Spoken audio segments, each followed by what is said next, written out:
Bonjour YouTube, je m'appelle Nicolas Play et je suis professeur en autodéfense énergétique. Aujourd'hui, nous allons parler et expliquer qu'il est facile d'apprendre à ressentir votre énergie vitale. Pensez à vous abonner si ce contenu vous plaît pour en voir d'autres évidemment. Allez, c'est parti.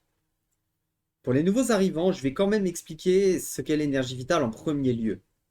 L'énergie vitale est une énergie propre à chaque être vivant dans l'univers. Les arbres, l'herbe, les animaux et les hommes avec un grand H en ont à ma connaissance.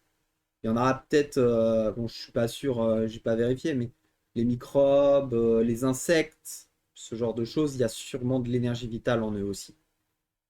Cette énergie qui dort au fond de vous peut être réactivée par la simple pratique de la méditation.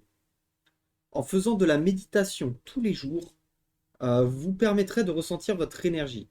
Mais il faut évidemment vous concentrer sur votre corps et en second temps sur les éléments extérieurs, la nature entre autres. Lorsque vous méditez, trouvez votre point de référence qui doit être l'état de votre corps avant la méditation. C'est-à-dire que vous devez être capable de ressentir l'état de votre corps, si vous êtes fatigué, si vous êtes énervé, etc. Le mieux c'est de ne pas être énervé, de ne pas être joyeux, d'être le plus neutre possible. Et vous ressentez comment est-ce que vous vous sentez tout simplement. C'est l'état de votre corps. Euh, Et lorsque vous finissez votre méditation, comparez l'état de votre corps à celle du début de la méditation. Il y a forcément une différence. Quoi que vous disiez, si vous n'arrivez pas à ressentir l'état de votre corps, ça ne veut pas dire qu'il n'a pas changé. Juste, vous n'avez pas cette sensibilité, malheureusement, mais vous pouvez l'apprendre aussi. C'est pas quelque chose d'inné ou quoi que ce soit. Cette différence s'explique par un changement de l'état de votre énergie vitale. Plus vous travaillerez, plus vous trouverez votre équilibre et vous connaîtrez mieux votre corps et votre puissance endormie. Et oui, parce que l'énergie, quand vous allez l'appeler les premières fois, vous allez vous sentir bien, vous sentir fort, mais littéralement, genre vraiment comme ça. C'est exactement ce que j'ai dit. Donc faites attention, ne faites pas de bêtises les gars. C'est pas parce que vous vous sentez puissant que vous l'êtes. Faut faire attention. Après, il vous suffira de travailler l'énergie tous les jours, avec ou sans méditation, et vous progresserez assez vite. Faites quand même attention à ne pas trop forcer. Votre énergie, elle n'est pas illimitée et vous pourriez finir très fatigué même en début de journée si vous travaillez le matin et l'énergie vitale. Peut-être que vous utiliserez trop d'énergie et que vous n'en aurez pas assez pour tenir jusqu'à la fin de la journée et vous finirez ultra fatigué. Parce que alors c'est mon expérience personnelle, les gars. Je vous dis à peu près comment moi ça se passe. En gros, quand je suis à 100%, là je suis à 100% par exemple d'énergie, j'ai pas utilisé d'énergie, j'ai pas fait d'entraînement, etc. On va dire que c'est mon 100%. Quand je vais commencer à travailler, j'utilise en général 20% maximum à peu près de mon énergie totale. Mais comment est-ce que je sais que j'ai utilisé 20%?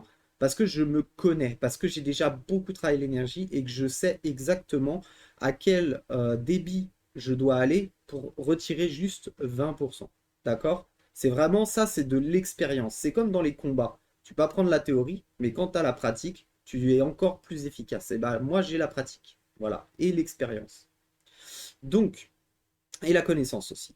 Quelque part, je ne dis pas que j'ai la connaissance absolue, hein, loin de là, ne vous faites pas d'idées les gars, mais j'ai une grande connaissance de l'énergie, en tout cas au moins de tout ce qui est les bases de l'énergie. Voilà. Et donc, pour revenir à nos moutons, donc j'utilise 20%. Mais si je travaille l'énergie et que je descends en dessous de la barre des 50%, je vais commencer à me sentir fatigué. Quoi qu'il se passe, je vais commencer à bâiller, à me sentir un petit peu patraque, un petit peu fatigué, quoi. Ensuite, en dessous de 25%, là, je suis fatigué. Et après, en dessous encore, ça va de pire en pire. C'est-à-dire que chaque pourcent que vous allez utiliser en plus, en dessous des 25%, c'est une grande fatigue qui va vous arriver. C'est-à-dire qu'à partir de là, vous allez commencer à vous dire, j'ai la tête qui tourne, je veux aller m'allonger parce que là, je me sens pas bien. Ce genre de choses, hein, les gars, c'est vraiment, ça déconne pas, hein.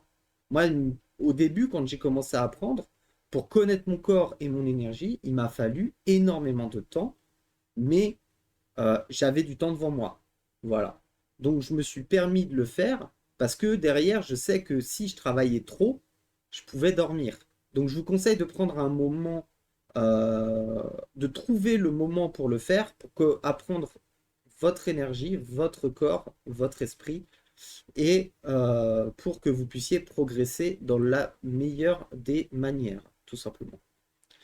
Euh, donc faites attention, votre énergie n'est pas illimitée et vous pourrez finir très fatigué.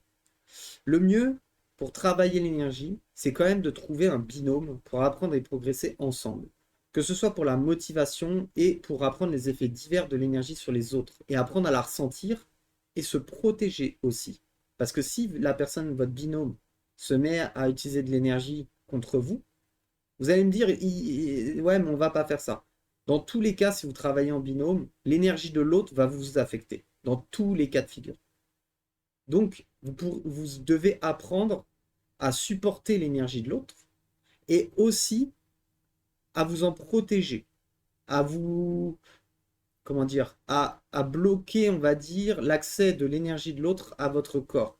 C'est-à-dire que vous devez libérer assez d'énergie pour que l'énergie de l'autre n'atteigne pas votre corps, tout simplement. Enfin bon, je dis ça simplement, sûrement que pour beaucoup d'entre vous, ça paraît pas évident. Pourtant, c'est une des bases de l'énergie. Appeler de l'énergie pour se protéger des autres, tout simplement. Voilà, donc prenez soin de vous, prenez soin des autres, de votre binôme, de votre famille, de vos amis, c'est très important. L'énergie peut être dangereuse, donc c'est pour ça que je dis ça. Je ne peux pas vous aider plus sur cette vidéo, vous avez toutes les clés en main. Maintenant, si vous souhaitez passer à la vitesse supérieure, venez sur ma chaîne et commencez votre apprentissage gratuit pour les débutants, jusqu'à un niveau qui vous permet de vous protéger contre les agressions énergétiques. Vous pouvez aussi choisir de devenir mon élève et donc d'avoir mes conseils. Mais évidemment, ce n'est pas gratuit, j'aimerais bien en faire mon métier. Donc voilà. Contactez-moi par mail dans la description si vous souhaitez plus de détails. Je répondrai à tous les mails, ne vous inquiétez pas. Sur ce, je vous souhaite une excellente journée. Prenez soin de vous encore, prenez soin de vos proches et à la prochaine. Salut.